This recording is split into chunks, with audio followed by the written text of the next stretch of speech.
One Piece chapter 1070 has arrived, which revealed a lot of things about the One Piece world, and while I may not know how the upcoming battle for the fate of Dr. Vegapunk will play out, the only thing I do know so far is that this will lead to what could be yet another important moment that could change the entire point of view of the story. The latest chapter kicks off with the Germa mini arc, where we see Vegapunk, Judge, Queen, and Caesar in their younger days, as well as an unknown woman who was also part of the scientist group, Mads. However, we can only see her back, but she looks similar to Stussy.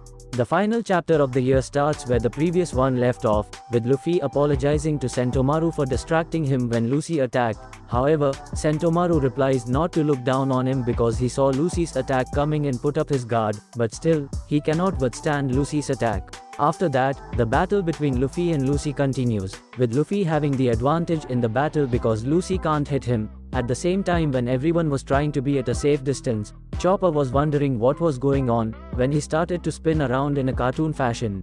Not only that, but both S-Shark and S-Hawk are respectively attacking the other Cypher Paul agents, which leads Kaku to say, "The Seraphim just won't stop, this infighting is nothing but a loss for us."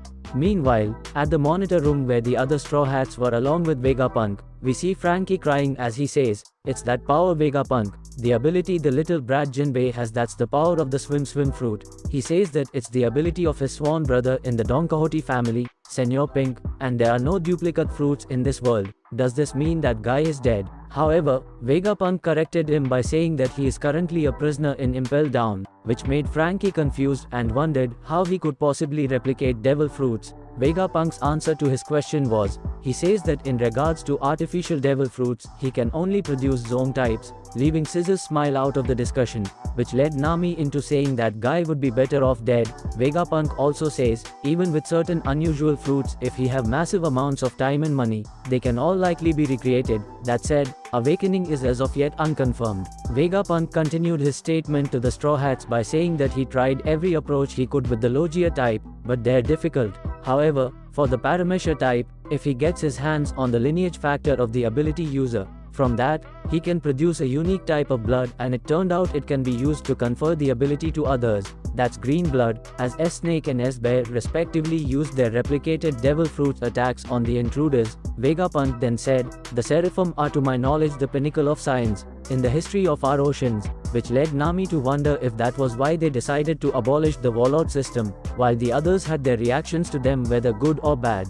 Back at the fight, one of Vegapunk's staff tells Sentomaru to run away before Lucy could land another potentially fatal blow on him, but just when Lucy was about to do it, a giant head of Luffy emerged from the ground in an attempt to eat him, but despite how shocked Lucy was, he was still able to save himself by dodging the attack, and shortly after he sped the ground pieces out like bullets. Luffy used his awakening to create a slingshot out of one of the port tunnels in the area for an attack he calls the Gum Gum Dawn Rocket, and at the same time, Luffy was also able to make a pair of goggles come out of his hair. However, the impact of Luffy's attack then led him into wondering what that overwhelming power was, as his consciousness began to fade. After that, S-Snake told Chopper and Jinbei to get to the vacuum rocket ASAP. Jinbei liked how nice S-Snake was in comparison to the real Hancock and thanked her, even though her reply was that it was an order, while she was blushing like real Hancock would for Luffy. Before the vacuum rocket can leave, Sentomaru tells Luffy by saying, "Please refrain from boarding at the last minute, Straw Hat, I'm leaving old man Punk to you," which he understands. As they told her that they are currently in the vacuum rocket, Bonnie was shocked to see Luffy in the same state he was in after using Gear 5th for the first time, but told her that they'll explain later. As Luffy's group was impressed by the vacuum rocket's speed, the announcer announced to seal off the factory. While Lucy and the others were recuperating, Stussy tells them that they should now wait until the Navy's arrival, but Lucy says they'll be able to get away if we wait. We then see the other Straw Hats group where Nami says to Vegapunk, "Are they seriously aiming for your life?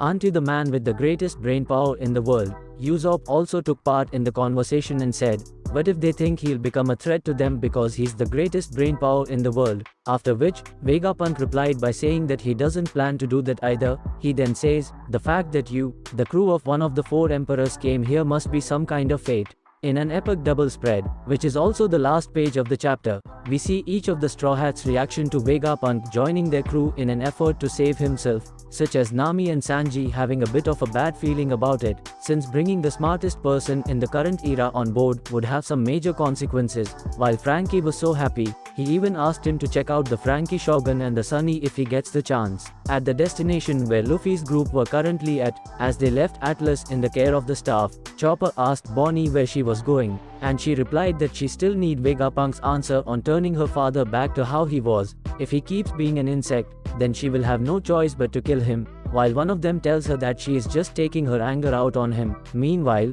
Lucy's group now has full control of the 4 Seraphim, and continues their mission to eliminate the Vegapunk family by any means.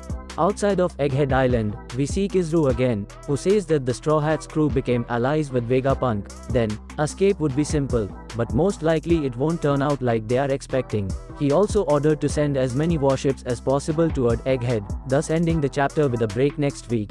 Assuming the woman in the cover page turns out to be Stussy, then does this mean that sooner or later we will see the full story of Mads in the main storyline, and what really inspired her to turn on his old colleagues? Also, when seeing Luffy create goggles out of nowhere, does this mean he'll create a sword and spear just like what the original Nika had? Plus, wouldn't Luffy's awakening also make him similar to the Quirk of Momoyaorazu from My Hero Academia? Apart from this, I'm going to make a video on Dabi Suna, so stay tuned till then.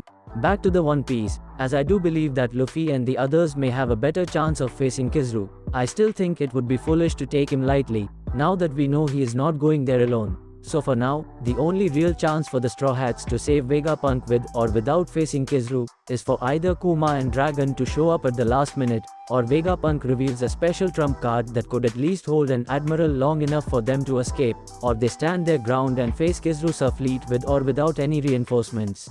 And that's it for today. I hope you all enjoyed this video, and I also asked you to subscribe to help us. It will also help us to grow more, and if you like, please subscribe.